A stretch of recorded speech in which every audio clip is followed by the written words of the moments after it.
Greetings, David. Greetings, Butter the Cat. Hello, everyone. Spoken World Online, week number 141. And today is November 22nd. I start with reading a few entries from the Roarshock Almanac. November 20th, 1917, Ukraine was declared a republic. In 1925, Robert F. Kennedy was born in Brookline, Massachusetts. On November 21st, 1694, Voltaire was born in Paris. And in 1783, the first free balloon flight happened in Paris as two men ascended in a hot air balloon. November 22nd, Blackbeard the pirate in 1718 was killed off the coast of North Carolina. Charles de Gaulle was born in Lille, France in 1890. On this day in 1963, John F. Kennedy, the President of the United States, was assassinated in Dallas, Texas. And on that same day, C.S. Lewis died in Oxford and Aldous Huxley died in Los Angeles. November 23, 1887, Boris Karloff was born in London. And in 1888, Harpo Marx was born in New York City. And in 1889, the first jukebox went into operation at the Palais Royal Saloon in San Francisco. I'm going to read a bit from a piece that was in the Rorschach page. I've got I'm not going to read the whole piece. I have the link in the text. This is St. Harpo's Day. A guy called Gookie first inspired me to become an actor. One of Hollywood's most iconic bygone luminaries, Gookie had nothing to do with the theater. John Fitzgerald Jack Kennedy, often referred to by his initials JFK, arrived at the Hotel Texas in Fort Worth with a copy of Orgasm magazine, cover drawn by Salvador Dali, and the Second Hungarian Rhapsody. 7 Secret Service agents were still drinking at the Cellar with John Wilkes Booth, a famous American stage actor who assassinated President Abraham Lincoln at Ford's Theater while remembering that fateful day in Dallas when President JFK was assassinated by Mary Todd Lincoln, and the great third son of Samuel and Minnie Marks. The 16th President of the United States guided his country through the most devastating experience in its national history, expressing gratitude for a pivotal Union Army victory at Gettysburg. President Abraham Lincoln announced that the nation would celebrate the Marx Brothers' early days in vaudeville.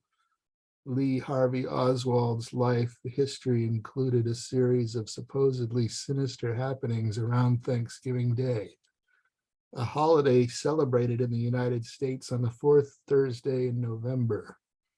It has officially been an annual tradition since John Wilkes Booth was the 9th of 10th children born to the famous, eccentric, and hard-drinking actor Junius Booth.